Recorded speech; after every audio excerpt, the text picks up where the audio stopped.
Bismillahirrahmanirrahim. Assalamualaikum warahmatullahi wabarakatuh. Alhamdulillahilladzi hadana lihada wa ma kunna linahtadiya laula an hadanallah. Asyhadu an la ilaha illallah wahdahu la syarika lah, syahadatan tunji qailaha yawman nadamah. Wa ashhadu anna Muhammadan abduhu wa rasuluh turja syafa'atuhu yawmal qiyamah. Allahumma salli wa sallim ala sayyidina wa habibina wa maulana Muhammad wa ala alihi wa ashabihi wa man sara ala nahjihi wa ta'abi da'watihi ila yaumil qiyamah. Allahumma inna nas'aluka ilman nafi'a wa na'udzu bika min 'ilmin la yanfa'. Subhanaka la ilma lana illa ma 'allamtana innaka antal alimul hakim wa tub 'alaina innaka antat tawwabur rahim. Amma ba'd. Para hadirin hadirat, Bapak Ibu sekalian rahimakumullah, juga para santri didikku sekalian rahimakumullah, marilah kita awali kajian Sirah Nabawiyah dengan membahas tentang muqaddimah, pengantar tentang Sirah Nabawiyah. Ada definisi yang harus kita pahami, ya. Segala sesuatunya perlu kita ketahui tentang pengertiannya. Termasuk di sini adalah tentang Sirah Nabawiyah. Apa yang dimaksud dengan Sirah Nabawiyah? As-sirah lughatan, sirah secara bahasa, takni as-sunnah wa tariqah wal halah allati yakunu 'alaiha al-insan wa ghairuhu. Artinya adalah jalan, keadaan atau tingkah laku yang dinisbatkan kepada manusia atau selainnya. Yuqalu fulan lahu siratun hasanah. Misalnya dikatakan bahwasanya si fulan itu memiliki keadaan yang baik, memiliki kondisi yang baik. Yaqulu ta'ala, Allah Ta'ala berfirman, penggunaan kata sirah dalam Al-Quran diantaranya disebutkan di surat Toha ayat 21. Qala khudha wa la takhaf sanu'iduha siratahal ula. Allah Ta'ala berfirman, ya, kepada Nabi Musa yang saat itu dalam kondisi gemetar atau ketakutan pada saat melemparkan tongkatnya menjadi ular, karena tidak diperkirakan sebelumnya oleh beliau. Nah, pada saat itulah Allah berfirman, khudha, ambillah, peganglah lagi, wala takhaf, jangan kamu takut, sanu'iduha, kami akan mengembalikannya, siratahal ula, kepada keadaannya semula. Jadi kata-kata sirah di sini berarti halataha, keadaan. Tongkat yang dilemparkan menjadi ular, ketika diambil kembali maka berubah kembali menjadi tongkat. Itulah mukjizat yang diberikan Allah Ta'ala kepada Nabi Musa alaihissalam. Bukan karena keinginan atau prediksi perkiraan dari Nabi Musa, tapi itu adalah benar-benar merupakan kehendak Allah Ta'ala, ala masyiatillah, tidak settingan atau tidak bisa direncanakan sebelumnya oleh Nabi Musa. Jadi yang menjadi relevansi di sini adalah kata yang bergaris bawah, ya, sirataha adalah halataha. Makna sirah adalah salah satunya di sini halah, keadaan. Nah, sedangkan secara istilah, as-siratu istilahan ta'ni kisatul hayati wa tarikhiha. Yang dimaksud sirah itu adalah kisah hidup dan sejarahnya. Wa kutubuha, tusamma kutubus sirah.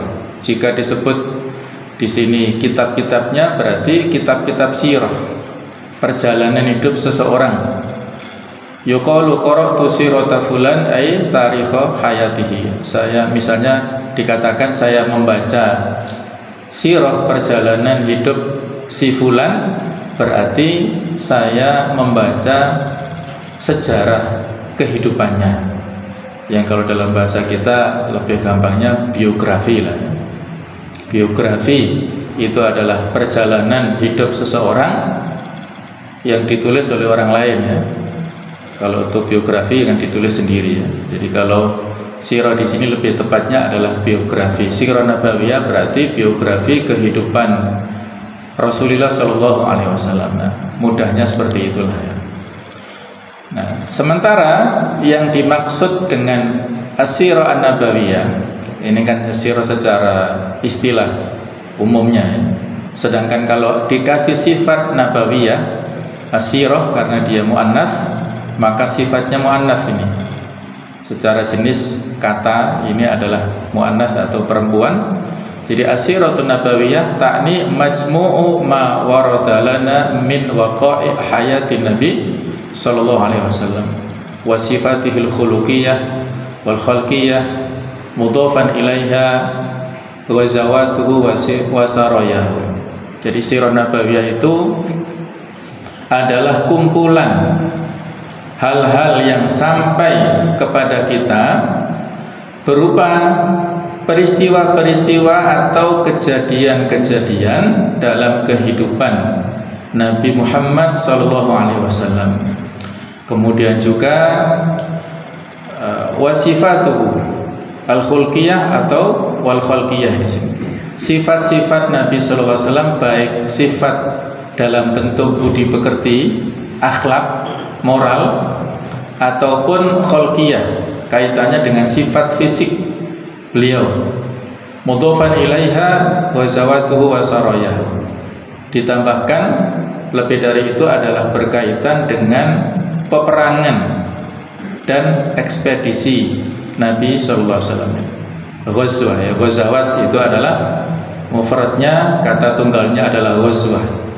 Ghazwah adalah peperangan yang Nabi ikut membersamai, memimpin peperangan, itu disebut ghazwah. Kalau beliau tidak ikut memimpin, maka disebut sariyah. Sariyah itu ekspedisi, jamaknya adalah saroya.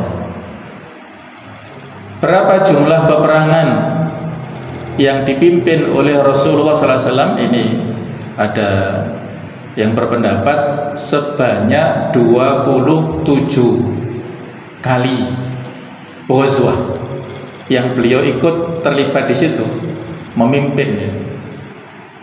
Padahal beliau berada di Madinah yang mulai tahun 1 Hijriah belum ada peperangan. Nah, baru tahun 2 Hijriah itu ada perang Badar ya. Perang pertama sampai akhir hayat beliau.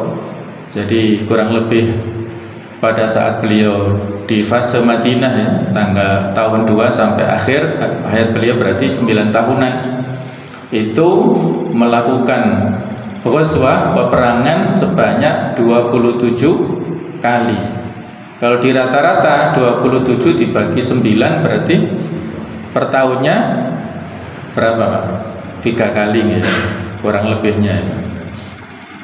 Panjenengan kira-kira untuk latihan ya, camping atau perang-perangan misalnya berapa tahun sekali ya?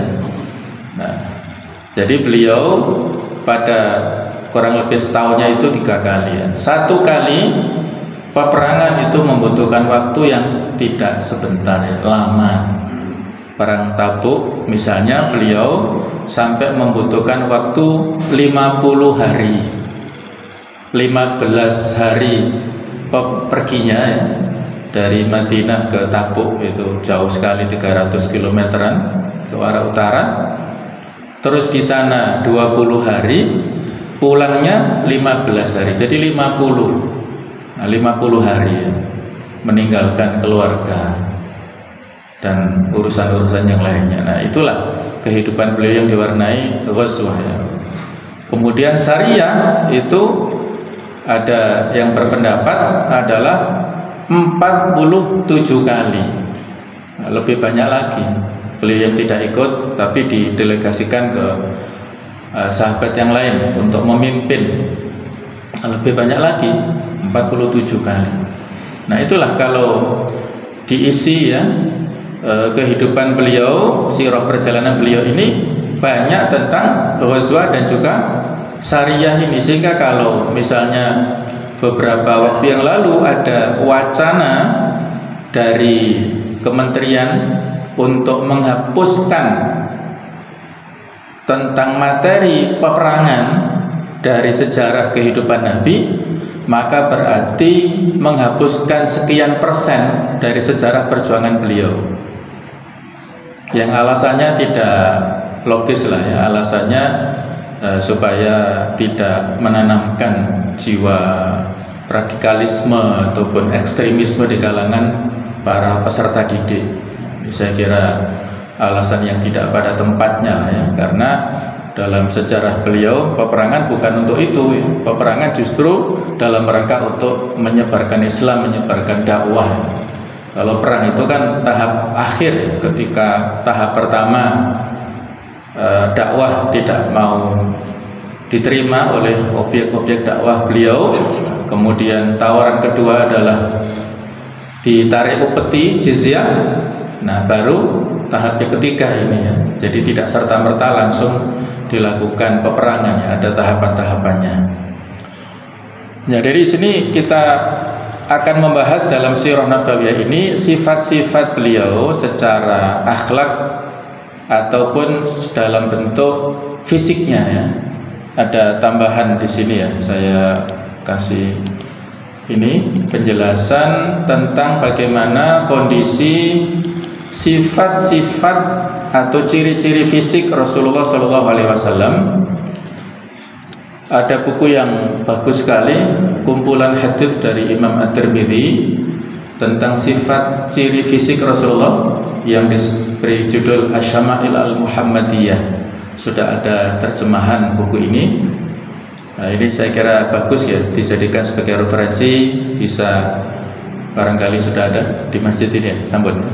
Mungkin mudah-mudahan sudah ada. Kalaupun kita juga bisa beli atau mungkin bisa lewat e-booknya ya, elektroniknya.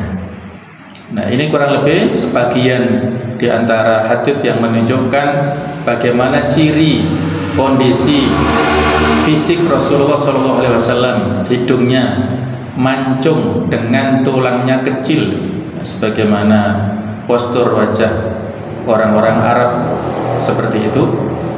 Sebagaimana hadis dari Hasan bin Ali, saya bertanya kepada paman saya yaitu Hind bin Abi Halah tentang hidung Rasulullah. Dia menjawab beliau memiliki hidung mancung dan tulang hidungnya kecil. Gigi beliau gigi renggang dan bercahaya. Ibnu Abbas meriwayatkan gigi depan Rasulullah tampak renggang. Jika berbicara, di antara gigi depan beliau terlihat seperti keluar cahaya. Itu riwayat Tirmidzi. Sementara rambut beliau ikal berwarna hitam dan panjang hingga menyentuh pundak. Qatadah berkata, saya bertanya kepada Anas bin Malik, bagaimana keadaan rambut Rasulullah? Anas menjawab, rambutnya ikat berombak. Ikal barangkali, ikal berombak ya, barangkali salah ketiknya. Tidak keriting, tidak lurus dan terurai. Hadis riwayat Muslim. Jadi Anas bin Malik ini kan membersamai Nabi sampai 10 tahunan beliau menjadi pelayan beliau ya. Jadi mengetahui betul tentang kondisi fisik Rasulullah. Sampai akhir hayat Rasulullah itu ubannya tidak lebih dari 20 biji saja ya. Beliau meninggal di atas 60-an kan, 63. Jadi ya kondisinya tampan ya, luar biasa ya. Jadi hitam rambutnya. Kemudian janggutnya tebal dan hitam. Ali bin Abi Thalib meriwayatkan kepada Rasulullah, kepala Rasulullah maksudnya tidak kecil dan janggutnya tebal. Hadis riwayat Ahmad. Kemudian wajah beliau bentuknya bulat seperti bulan dan tampan. Al-Bara ditanya, apakah wajah Rasulullah seperti pedang? Beliau menjawab tidak, namun seperti bulan. Artinya ya bulat ya, bukan lonjong ya, tapi bulat seperti bulan. Hadis riwayat Bukhari. Nah, ini sebagian dari ciri fisik Rasulullah yang ini digambarkan ya, cerita Ummu Ma'bad tentang Nabi sallallahu alaihi wasallam pada saat Nabi hijrah bersama Abu Bakar ya, lewat menyusuri pantai Laut Merah, itu kan singgah sebentar di perkemahan Ummu Ma'bad yang saat itu Abu Ma'badnya sedang keluar ya. Jadi Ummu Ma'bad ini memberikan kesaksian. Jadi Nabi saat itu mampir untuk minta minum ya, susu ya. Dikatakan kambing-kambingnya sedang kondisi kurus, kering ya, tidak produktif. Maka pada saat diaturkan kepada baginda Rasulullah SAW, beliau dengan izin Allah, walaupun kambingnya kurus, kering, kerontang, tetapi pada saat tangan mulia beliau memegang susu kambing ini dengan izin Allah. Ini juga salah satu mukjizat beliau ya. Ternyata kambingnya mengeluarkan susu yang sangat banyak, yang tidak habis-habisnya diminum oleh keluarga besar Ummu Ma'bad ini. Jadi itulah salah satu mukjizat beliau. Nah, pada saat beliau dan Abu Bakar izin pergi, nah, Abu Ma'bad baru datang dan bertanya, siapa tamu ini? Nah, diceritakan ini. Jadi ini kesaksian Ummu Ma'bad kepada suaminya. Tamunya ini bercirikan seperti ini. Imam Tirmidzi itu mengambil inspirasi dari riwayat Ummu Ma'bad ini untuk menyusun kitab itu ya, dan melengkapi dengan ciri-ciri yang lain. Ummu Ma'bad bertutur, aku melihat seorang yang tawadhu, rendah hati, wajahnya bersinar berkilauan, baik budi pekertinya, dengan badannya yang tegap, indah, dengan bentuk kepala yang pas sesuai bentuk tubuhnya. Ia adalah seorang yang berwajah sangat tampan, matanya elok, hitam dan lebar, dengan alis dan bulu mata lebat dan halus. Suaranya bergema, indah, berwibawa. Panjang lehernya ideal, jenggotnya tumbuh tebal dan sangat kontras lagi sesuai warna rambutnya, rapi, rata pinggir-pinggirannya dengan jambangnya, dan antara rambut dan jenggotnya bersambung rapi. Jika ia diam, nampaklah kewibawaannya. Jika ia berbicara, nampaklah kehebatannya. Jika dilihat dari kejauhan, ia adalah orang yang paling bagus dan berwibawa. Jika dilihat dari dekat, ia adalah orang yang paling tampan. Bicaranya gamblang, jelas, tidak banyak dan tidak pula sedikit. Nada bicaranya seperti untaian mutiara yang berguguran. Allahumma shalli ala Muhammad. Kemudian dilanjutkan, beliau berperawakan sedang, tidak tinggi dan tidak pula pendek. Ia bagaikan sebuah dahan di antara dua dahan. Di antara ketiga orang itu penampilannya paling bagus dan kedudukannya paling tinggi. Ketiga orang kan beliau sendiri, kemudian Abu Bakar, dan guide-nya, pemandu jalan, Abdullah bin Uraikid yang saat itu masih beragama Yahudi ya, itu dipakai jasanya untuk memandu jalan ke Madinah karena tidak memakai jalan normal ya. Kalau jalan normal banyak dihadang oleh orang-orang Quraisy ya, beliau mengambil jalan alternatif. Jadi di antara tiga orang itu penampilannya paling bagus dan kedudukannya paling tinggi. Ia memiliki banyak teman yang mengelilinginya. Jika ia berbicara, maka orang lain pun mendengarkannya. Jika ia memerintah, maka mereka segera melaksanakannya. Ia adalah orang yang ditaati, tidak cemberut, dan bicaranya tidak sembarangan. Nah, maka saat itu Abu Ma'bad berkata, yang mendengarkan ya cerita dari istrinya, demi Allah, ia adalah seorang dari Quraisy yang sedang diperbincangkan di kalangan kami di kota Mekah. Aku ingin menjadi sahabatnya. Sungguh aku akan melakukannya jika aku bisa menemukan jalan untuk mendapatkannya. Nah, inilah ya sebagian kecil dari kesaksian ya Ummu Ma'bad dan bercerita kepada kita semuanya bagaimana perawakan fisik Nabi Muhammad SAW yang semuanya serba proporsional ya. Posturnya, kemudian juga ketinggiannya, dan juga ya semuanya ya itu ideal lah, insyaallah ya. Inilah fisik beliau yang tentunya semakin menambah ya kecintaan kita ya. Salah satu di antara cara kita untuk mencintai beliau adalah dengan membaca sirah biografi beliau ini. Semakin kita mengenalinya, semakin kita menyayanginya dan mencintainya, insyaallah.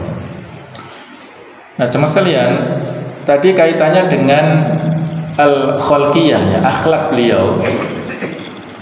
Ini adalah ringkasan dari kedudukan ya, makanatur Rasul, kedudukan beliau yang menjadikan kita menempatkan beliau sebagai qudwah hasanah. Ini kan ada tahapan ya. Beliau kita posisikan yang pertama adalah ini, abdun min ibadillah, sebagaimana dua kalimat syahadat. Nah, syahadat risalah kita adalah wa asyhadu anna Muhammadan abduhu wa rasuluh. Kita bersaksi bahwasanya Nabi Muhammad itu seorang hamba Allah, ya abdun min ibadillah, seorang manusia biasa. Nah, sebagai pribadi ataupun sebagai suami maupun sebagai pemimpin, ini beliau memiliki karakter insan kamil, yaitu manusia yang sempurna. Bagaimana akhlak-akhlak beliau secara pribadi, kehidupannya, kemudian juga bagaimana posisi beliau sebagai seorang suami yang sangat penyayang kepada istrinya. Khairukum li ahli, sebaik-baik kalian adalah yang paling baik dalam berinteraksi dengan istrinya, dengan keluarganya. Wa ana khairukum li ahli, dan aku adalah yang paling baik dalam berinteraksi kepada keluarganya. Banyak sekali nanti bisa kita baca secara runtut ya penjelasan bagaimana posisi beliau sebagai seorang kepala rumah tangga, sebagai suami, kemudian juga sebagai seorang pemimpin. Pemimpin dalam arti pemimpin rumah tangga sampai pemimpin kepala negara, kepala pemerintahan yang lengkap ya. Beliau memiliki otoritas.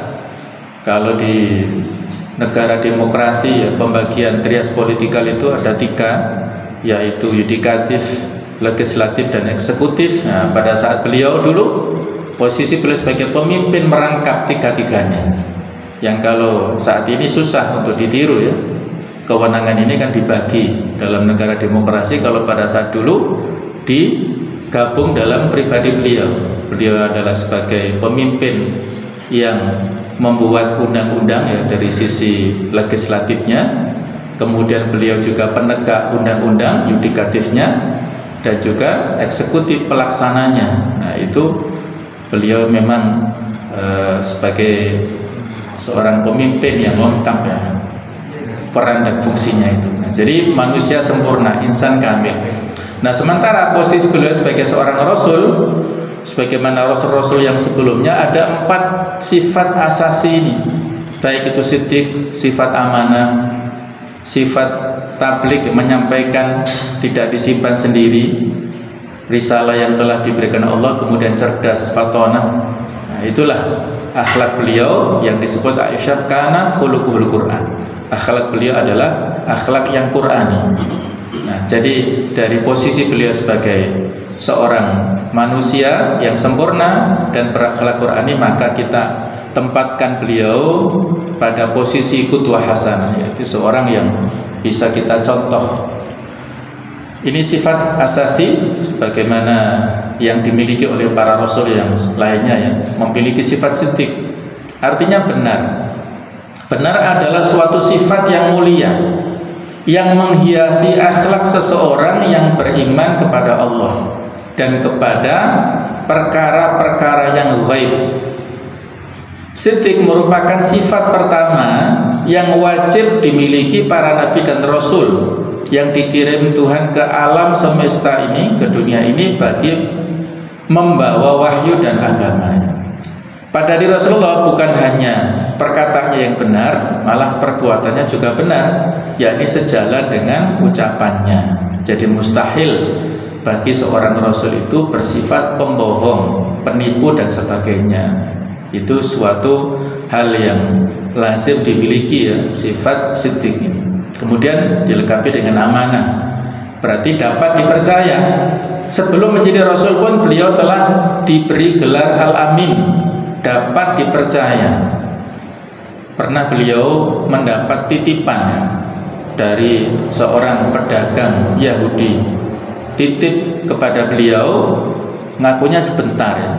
Ternyata karena pedagang ini lupa dan pulang ke kampungnya, itu perlu waktu 3 hari untuk pulang ke kampungnya. Sampai di rumah sana baru ingat, ternyata dia ada titipan di Muhammad belum diambil. Maka dia balik dari kampungnya, balik ke Mekah, perlu waktu 3 hari lagi. Jadi 6 hari Rasulullah menjaga titipan orang itu tidak bergerak dari lokasi, dari posisinya, menjaga sampai orang itu datang, orang Yahudi. Dia heran, kok kamu masih di sini? Iya, saya kan dititipi panjenengan ini ya, nggak kemana-mana. Jadi 6 hari 6 malam menjaga titipan itu. Maka betapa herannya, kagumnya orang ini dan menyebarkan ke Mekah, Muhammad Al-Amin. Sejak saat itu diberi julukan itu ya. Ada yang mengatakan julukan Al-Amin ini sejak beliau dipercaya untuk mengembalikan Hajar Aswad dari tempatnya, yang pada saat renovasi itu kan dilepas dulu ya. Nah, pada saat selesai renovasi Ka'bah, itu orang-orang berbeda pendapat siapa yang paling layak untuk menempatkan kembali Hajar Aswad di tempat semula. Nah, maka saat itu Walid bin Mughirah ya, sebagai pelopor ya. Walid bin Mughirah ini tokoh Quraisy ya, ayah daripada Khalid bin Walid, itu yang memprakarsai seperti itu ya untuk pembangunan. Mengatakan yang paling pertama masuk Masjidil Haram inilah yang layak untuk menempatkan Hajar Aswad. Nah, ternyata Allah mentakdirkan Nabilah saat itu yang paling pertama masuk ke Masjidil Haram pada forum tersebut.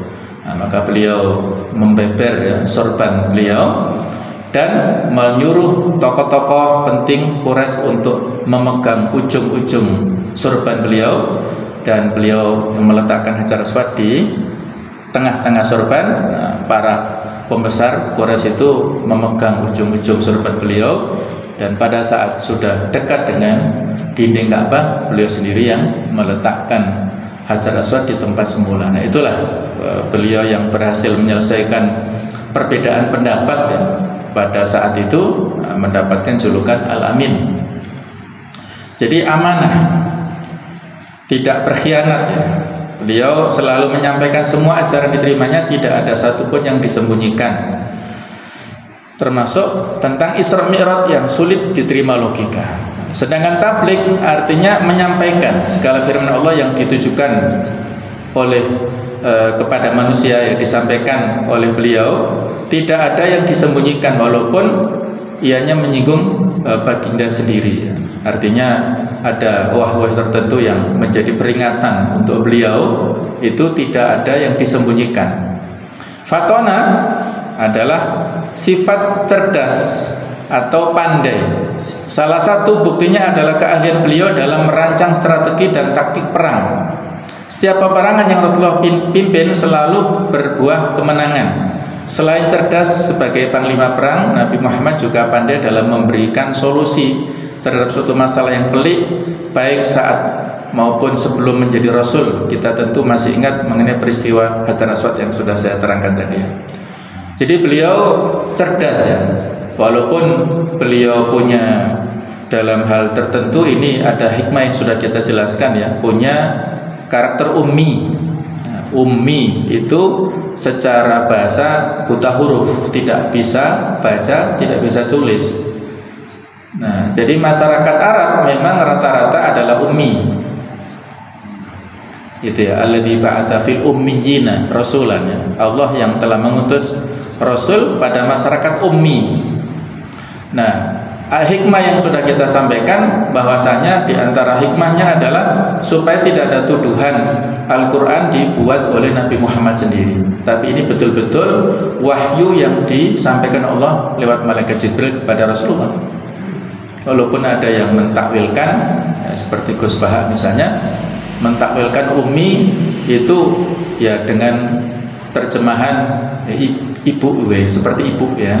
Ummi adalah ibu saya kan gitu ya. Maksudnya sifat ngemongnya ya, sifat untuk welas asihnya dan memberikan riayah perlindungannya kepada kita semuanya.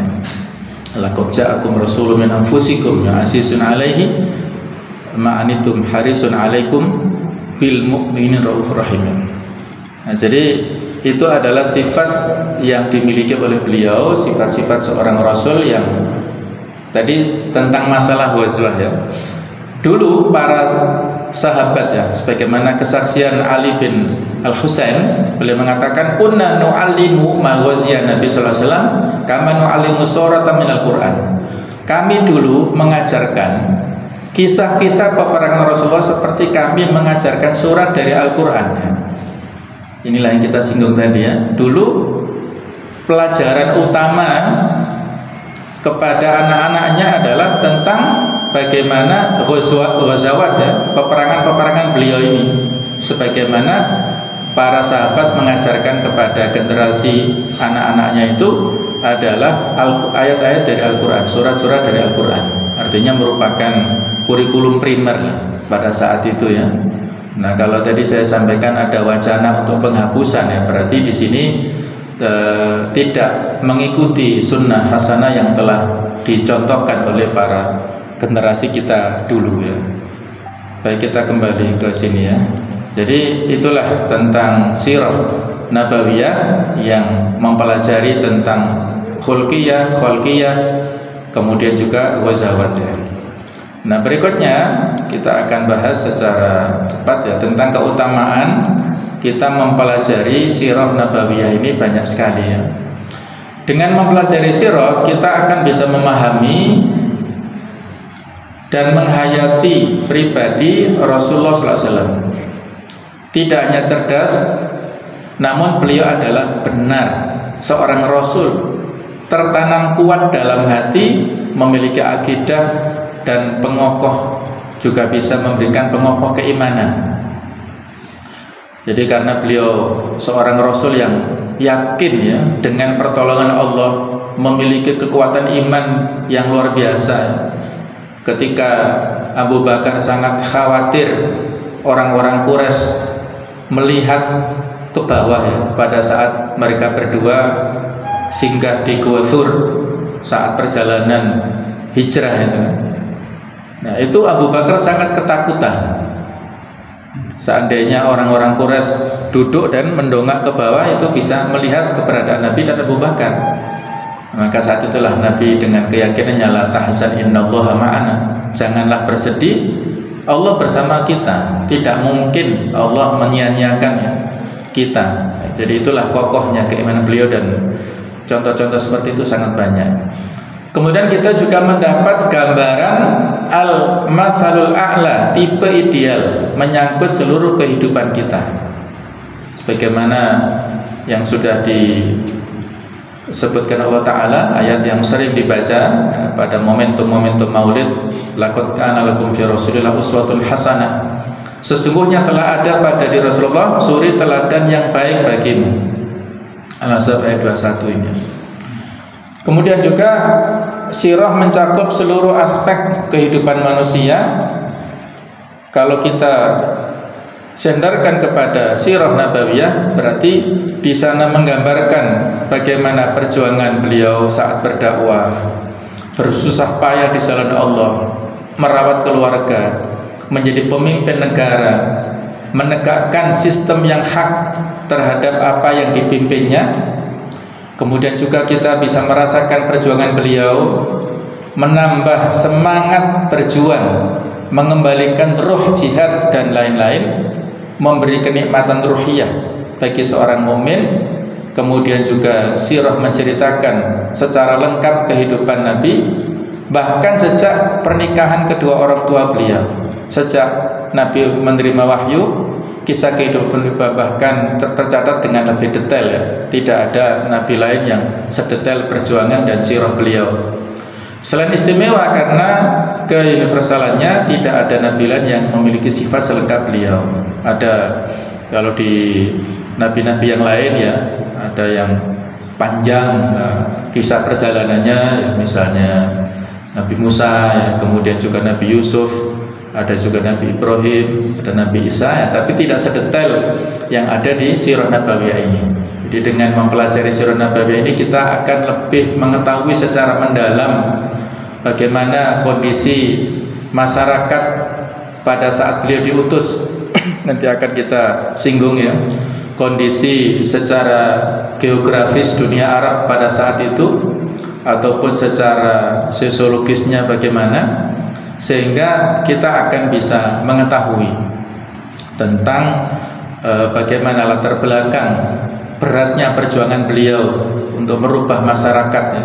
Kalau di sini nanti akan disebutkan, kita akan terbantu untuk memahami Al-Quran dan mendapat spirit yang dikandungnya.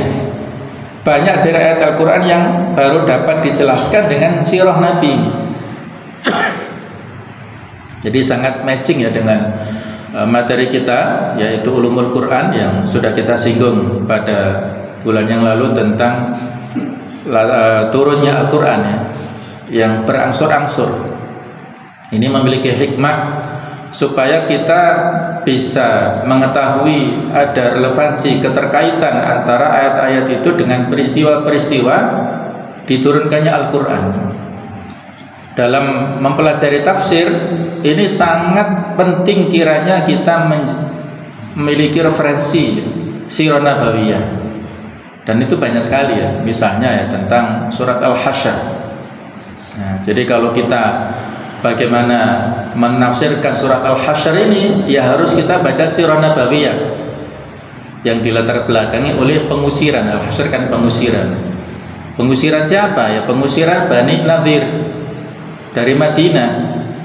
Mengapa diusir? Ya karena mereka mengingkari perjanjian ya. Jadi Nabi sallallahu alaihi wasallam pada saat di Madinah ya, itu kan membangun masyarakat baru ya, yang ada di Madinah dengan strategi, 3 strategi paling tidak, yaitu mendirikan masjid, iqamatul masjid ya. Mendirikan masjid ini punya dua target, yaitu dalam rangka untuk markazul ibadah, masjid sebagai pusat peribadatan, hablum minallah, dan fungsi yang kedua adalah markazul qiyadah sebagai pusat pengendalian masyarakat, pusat pemerintahan bahasa kita ya.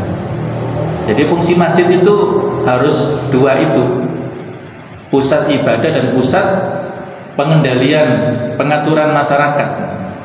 Kalau sekarang sudah dihandle pemerintah, tapi kalau masjid memiliki peran untuk bisa memberikan pengaturan kepada masyarakat, maka akan banyak sekali terbantu ya penyelesaian segala masalah di masyarakat itu.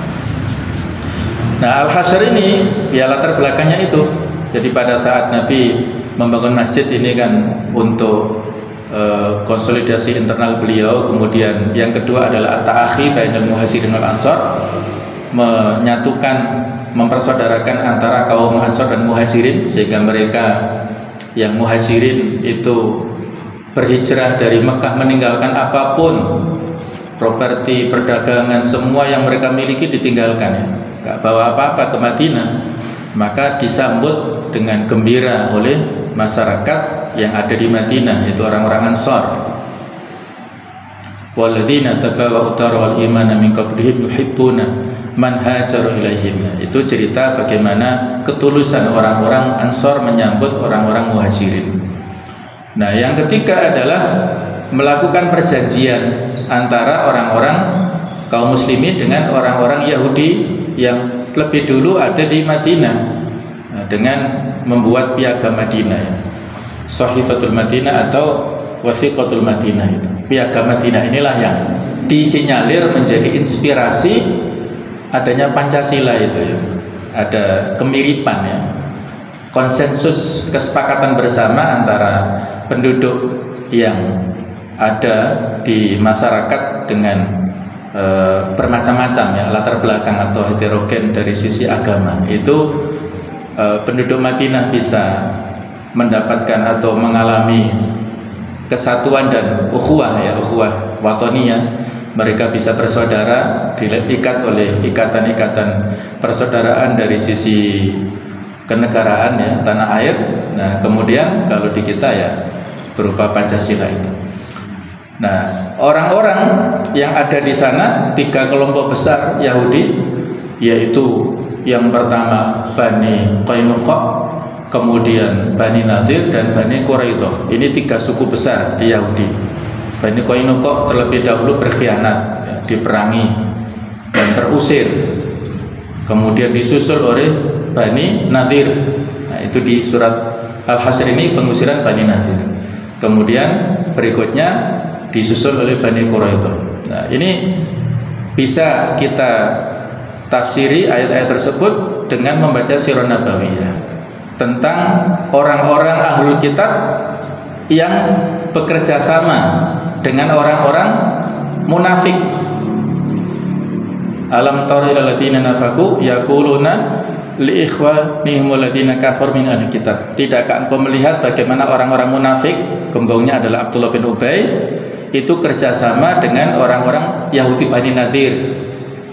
Nah, mereka diperingatkan oleh Rasulullah untuk berhenti ya. Maksudnya kalian dari pengkhianatan itu supaya insaf, supaya berdamai ya, tetapi mereka nggak mau dan nantang ya.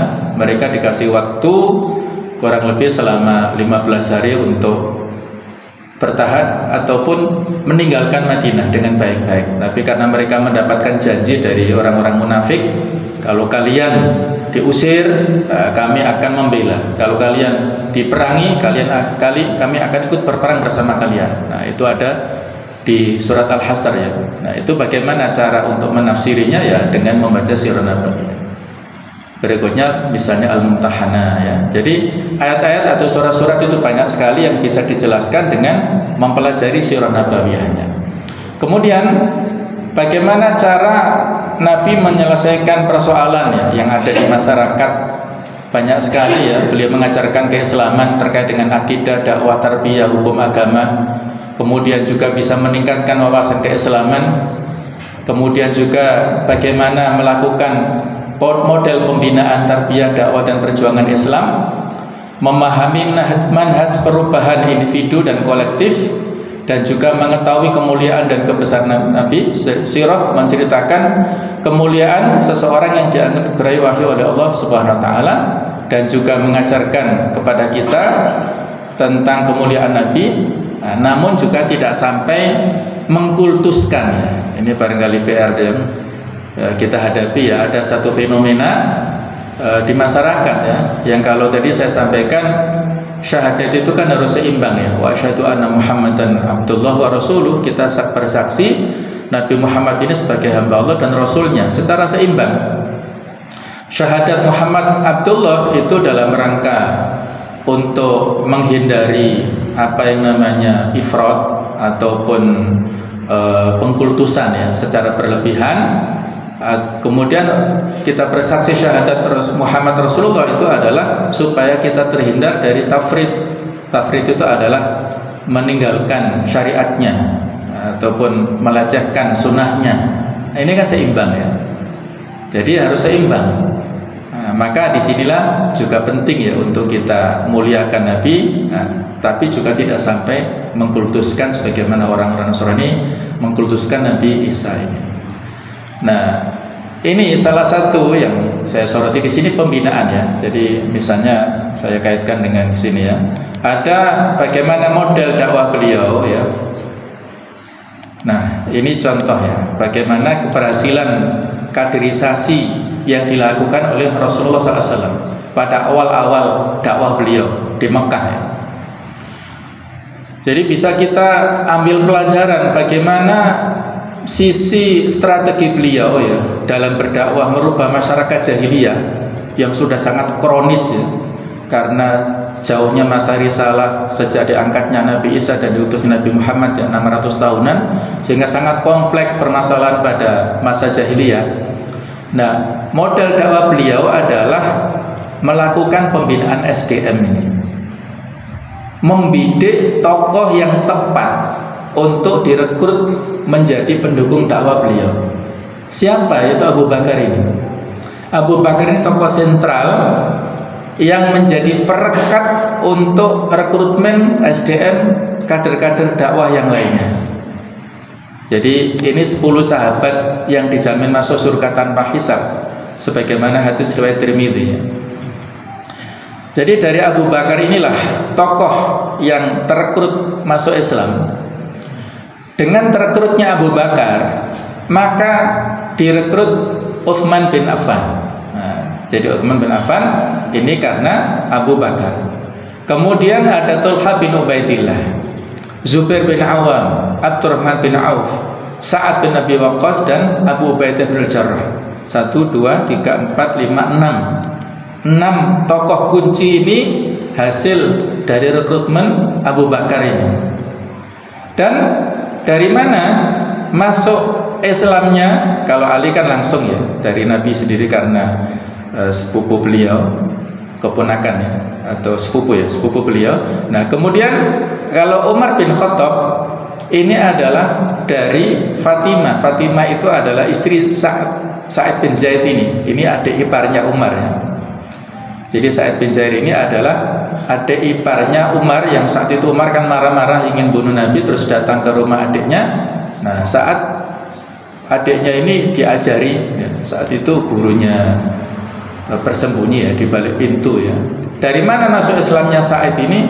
Dari seorang, siapa saya lupa namanya ya. Jadi beliau itu juga hasil rekrutmen daripada Abu Bakar. Nah, jadi ujung-ujungnya kembali sanadnya ke sini ya. Walaupun Umar masuk Islamnya tidak langsung lewat Abu Bakar, tapi lewat adik-adiknya ini. Adik-adiknya ini adalah lewat tokoh yang direkrut oleh Abu Bakar. Nah, inilah contoh bagaimana pola pembinaan beliau ya, dalam menyelesaikan masyarakat yang kronis kejahiliannya saat itu dengan SDM yang berkualitas seperti inilah ditempa ya di rumah yang disebut dengan rumah Al-Arqam ya, bin Abil Arqam ya. Bapaknya nggak disebutkan namanya, tapi hanya disebutkan kuliahnya bin Abil Arqam ya. Arqam putra dari bapaknya Arqam. Nah, sehingga dari kan nama Al-Arqam itulah diadopsi ya oleh Muhammadiyah untuk melakukan semacam penggemblengan ya, disebut Darul Arqam itu. Nah, itu salah satu bagaimana strategi beliau ini. Ini tadi saya ceritakan ini ya, tentang asas pembentukan masyarakat Madani. 3 yang sudah saya sampaikan. Nah, di antara ini contoh ataupun isi Piagam Madinah ini kan bentuk Nabi SAW itu sebagai seorang yang berpandangan ya, wawasan kenegaraannya luar biasa ya. Ciri-cirinya ataupun isi-isinya sangat moderat seperti ini ya. Beliau membuat kesepakatan bersama yang kemudian disebut sebagai Piagam Madinah untuk menciptakan masyarakat Madani yang rukun dan damai, yaitu yang pertama orang Islam dan Yahudi sebagai satu bangsa, ukhuwah watoniyah tadi. 2, setiap golongan bebas memelihara keyakinan, tidak boleh campur tangan terhadap yang lain. Nah, ini kan berarti saling menghormati ya, saling menghormati, lakum dinukum waliyadin. Yang ketiga, saling membantu dalam menghadapi musuh. Yang keempat, mempertahankan keamanan kota Madinah. Yang kelima, kota Madinah harus dijaga kesuciannya. Yang keenam, Nabi bertindak sebagai pemutus akhir berbagai macam perselisihan. Nah, jadi Nabi tidak hanya nasionalis ya, tapi beliau mengajarkan keadilan dan kesetaraan untuk semua umat beragama. Ini pelajaran-pelajaran yang insya Allah ini hanya stimulus ya, muqaddimah untuk pada tahap-tahap berikutnya insya Allah kita akan membahas lebih detail ya.